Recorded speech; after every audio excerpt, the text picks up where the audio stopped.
묵시록 16장. 나는 또 성전에서 울려오는 큰 목소리를 들었는데 가서 하느님 분노의 7대접을 땅에 쏟아라. 7천사에게 말하는 소리였습니다. 첫째 천사가 나가서 자기 대접을 땅에 쏟았습니다. 그러자 짐승의 표를 지닌 사람들과 그 상에 경배한 사람들에게 고약하고 지독한 종기가 생겼습니다. 둘째 천사가 자기 대접을 바다에 쏟았습니다. 그러자 바다가 죽은 사람의 피처럼 되어 바다에 있는 모든 생물이 죽었습니다. 셋째 천사가 자기 대접을 강과 샘에 쏟았습니다. 그러자 물이 피가 되었습니다. 그때 나는 물을 주관하는 천사가 말하는 것을 들었습니다. 지금도 계시고 전에도 계시던 분, 거룩하신 분, 이렇게 심판하시니 주님께서는 의로우십니다. 저들이 성도들과 예언자들의 피를 쏟았으므로 주님께서 저들에게 피를 마시게 하셨습니다. 저들은 이렇게 되어 마땅합니다. 이어서 제단이 말하는 것을 들었습니다. 그렇습니다. 전능하신 주 하느님, 주님의 심판은 참되고 의로우십니다. 넷째 천사가 자기 대접을 해에 쏟았습니다. 그러자 사람들을 불로 태우는 권한이 해에게 주어졌습니다. 사람들은 뜨거운 열에 타버렸습니다. 그런데도 그들은 이러한 재앙들에 대한 권한을 지니신 하느님의 이름을 모독할 뿐 회개하여 그분께 영광을 드리지 않았습니다. 다섯째 천사가 자기 대접을 짐승의 왕좌에 쏟았습니다. 그러자 그의 나라가 어둠으로 변하고 사람들은 괴로움을 못 이겨 자기 혀를 깨물었습니다. 그러면서도 자기들이 겪는 괴로움과 종기 때문에 하늘의 하느님을 모독할 뿐 자기들의 행실을 회개하지 않았습니다. 여섯째 천사가 자기 대접을 큰 강 유프라테스에 쏟았습니다. 그러자 강물이 말라 해 돋는 쪽에 임금들을 위한 길이 마련되었습니다. 그때 나는 용의 입과 짐승의 입과 거짓 예언자의 입에서 개구리같이 생긴 더러운 연 셋이 나오는 것을 보았습니다. 그들은 마귀들의 영으로서 표징을 일으키는 자들입니다. 그들이 온 세계 임금들을 찾아 나섰는데 전능하신 하느님의 저 중대한 날에 일어날 전투에 대비하여 임금들을 불러 모으려는 것이었습니다. 보라, 내가 도둑처럼 간다. 깨어있으면서 제 옷을 갖추어 놓아 알몸으로 돌아다니며 부끄러운 곳을 보일 필요가 없는 사람은 행복하다. 그 세 영은 히브리 말로 하르마게돈이라고 하는 곳으로 임금들을 불러 모았습니다. 일곱째 천사가 자기 대접을 공중에 쏟았습니다. 그러자 다 이루어졌다 하는 큰 목소리가 성전 안에 있는 어좌에서 울려나왔습니다. 이어서 번개와 요란한 소리와 천둥이 울리고 큰 지진이 일어났습니다. 그렇게 강력한 지진은 땅 위에 사람이 생겨난 이래 일찍이 일어난 적이 없습니다. 그리하여 큰 도성이 세 조각이 나고 모든 민족들의 고울이 무너졌습니다. 하느님께서는 대바빌론을 잊지 않으시고 당신의 격렬한 진노의 술잔을 마시게 하셨습니다. 그러자 모든 섬들이 달아나고 산들이 자취를 감추었습니다. 하늘에서는 무게가 한 탈렌트나 되는 엄청난 우박들이 사람들에게 떨어졌습니다. 그 우박 재앙이 너무나 컸기 때문에 사람들은 하느님을 모독하였습니다. 묵시록 17장. 저마다 대접을 가진 그 7천사 가운데 하나가 나에게 와서 말하였습니다. 이리 오너라. 큰 물결 곁에 앉아있는 대탕녀에게 내릴 심판을 너에게 보여주겠다. 땅의 임금들이 그 여자와 불륜을 저지르고 땅의 주민들이 그 여자의 불륜의 술에 취하였다. 그 천사는 성령께 사로잡힌 나를 광야로 데리고 갔습니다. 나는 진홍색 짐승을 탄 여자를 보았습니다.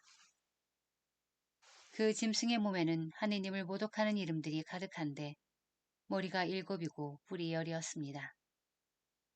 그 여자는 자주색과 진홍색 옷을 입고 금과 보석과 진주로 치장하였습니다. 손에는 자기가 저지른 불륜의 그 역겹고 더러운 것이 가득 담긴 금잔을 들고 있었습니다. 그리고 이마에는 땅의 탕녀들과 역겨운 것들의 어미 대바빌론이라는 이름이 적혀 있었는데 그 이름은 하나의 신비였습니다. 내가 보니 그 여자는 성도들의 피와 예수님의 증인들의 피에 취해 있었습니다. 나는 그 여자를 보고 크게 놀랐습니다.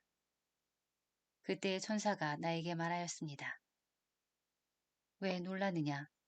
내가 저 여자의 신비와 저 여자를 태우고 다니는 짐승, 곧 머리가 7이고 뿔이 여린 짐승의 신비를 너에게 말해주마.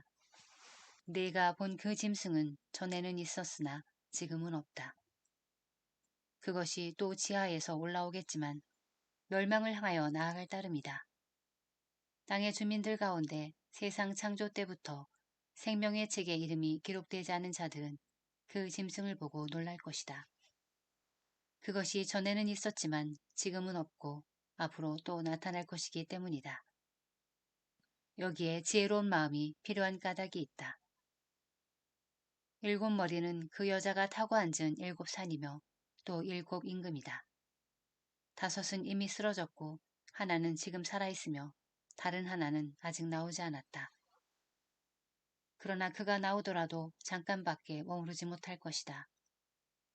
또 전에는 있다가 지금은 없는 그 짐승이 8번째 임금이다.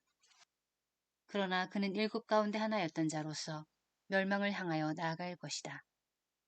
내가 본 10뿔은 10임금이다. 그들은 아직 왕권을 차지하지 못하였지만 잠시 그 짐승과 함께 임금으로서 고난을 차지할 것이다. 그들은 한뜻이 되어 자기들의 권능과 권한을 짐승에게 넘겨주고 어린 양과 전투를 벌이지만 어린 양이 그들을 무찌르고 승리하실 것이다. 그분은 주님들의 주님이시며 임금들의 임금이시다. 부르심을 받고 선택된 충실한 이들도 그분과 함께 승리할 것이다. 천사가 또 나에게 말하였습니다. 내가 본 물, 곧 탕녀가 그 곁에 앉아있는 물은 백성들과 군중들과 민족들과 언어들이다. 그리고 내가 본 10뿔과 그 짐승은 탕녀를 미워할 것이다. 그리하여 그 여자에게서 모든 것을 빼앗아 알몸이 되게 하고 나서 그 여자의 살을 먹고 그 나머지는 불에 태워버릴 것이다. 하느님께서 그들의 마음속에 당신 뜻을 실행하도록 의지를 불어넣으시어 하느님의 말씀이 다 이루어질 때까지 그들이 뜻을 같이하여 자기들의 왕권을 그 짐승에게 넘겨주게 하셨기 때문이다. 내가 본 그 여자는 땅의 임금들을 다스리는 왕권을 가진 큰 도성이다.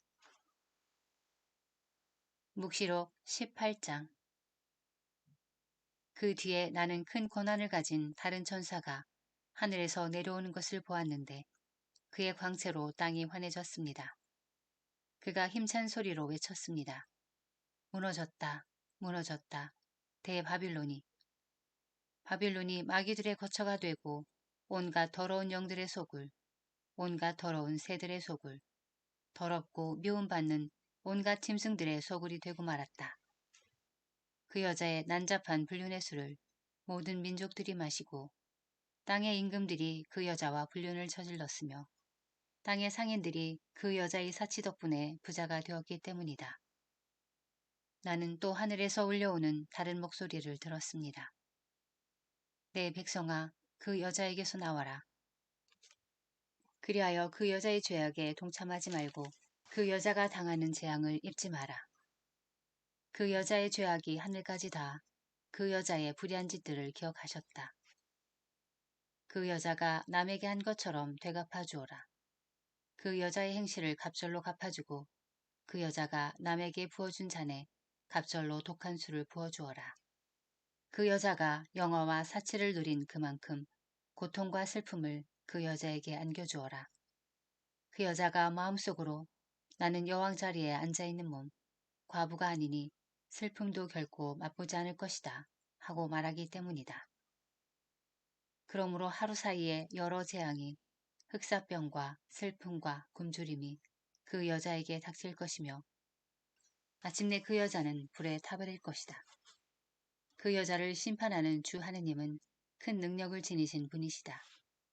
그 여자와 함께 불륜을 저지르며 자취를 부린 땅의 임금들은 그 여자를 태우는 불의 연기를 보고 울며 가슴을 칠 것이다. 그들은 그 여자가 받는 고통이 두려워 멀찍이 서서 말할 것이다. 불행하여라, 불행하여라. 저 큰 도성, 강한 도성 바빌로나. 삽시간에 너에게 심판이 닥쳤구나. 땅의 상인들도 그 여자 때문에 슬피 울 것이다. 더 이상 자기들의 상품을 살 사람이 없기 때문이다. 그 상품은 금, 은, 보석, 진주, 고운 아마포, 자주색 옷감, 비단, 진홍색 옷감, 온갖 향나무, 온갖 상하공예품, 그리고 매우 값진 나무와 구리와 쇠와 대리석으로 만든 물품, 또 계피, 향료, 향, 모략, 유향, 포도주, 올리브 기름, 고운 밀가루, 밀, 소, 양, 말, 마차, 노예, 포로 따위다. 내 마음이 탐내던 열매가 너에게서 사라지고 온갖 화려하고 찬란한 것들이 너에게서 없어져 다시는 그것들을 찾아보지 못할 것이다. 이러한 물품을 팔아 그 여자 덕분에 부자가 된 상인들은 그 여자가 받는 고통이 두려워 멀찍이 서서 슬피 울며 이렇게 말할 것이다. 불행하여라, 불행하여라.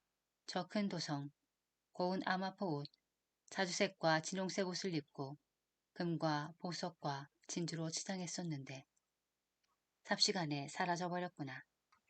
모든 선장과 선객과 선원과 바다에서 일하는 사람들도 다 멀찍이 서서 그 도성을 태우는 불의 연기를 보며 저 큰 도성 같은 곳이 또 어디 있으랴 하고 외쳤다. 또 머리에 먼지를 뿌리고 슬피 울며 부르짖었다. 불행하여라, 불행하여라. 저 큰 도성. 바다에 배를 가진 사람들이 모두 그 재화 덕분에 부자가 되었건만 삽시간에 폐허로 변해버렸구나. 하늘아, 도성들과 사도들과 예언자들아, 저 도성을 보고 즐거워하여라. 하느님께서 너희를 위하여 저 도성에 심판을 내리셨다. 또 큰 능력을 지닌 한 천사가 맷돌처럼 큰 돌을 들어 바다에 던지며 말하였습니다. 큰 도성 바빌론이 이처럼 세차게 던져질 터이니 다시는 그 모습을 찾아볼 수 없을 것이다. 수금 타는 이들과 노래 부르는 이들, 피리 부는 이들과 나팔 부는 이들의 소리가 다시는 내 안에서 들리지 않고 어떠한 기술을 가진 장인도 다시는 내 안에서 찾아볼 수 없으며 맷돌 소리도 다시는 내 안에서 들리지 않을 것이다. 등불의 빛도 다시는 내 안에서 비치지 않고 신랑과 신부의 목소리도 다시는 내 안에서 들리지 않을 것이다. 너의 상인들이 땅의 세력가였기 때문이며 모든 민족들이 너의 마술에 속아 넘어갔기 때문이다. 예언자들과 성도들과 땅에서 살해된 모든 사람의 피가 바로 그 도성에 드러났다.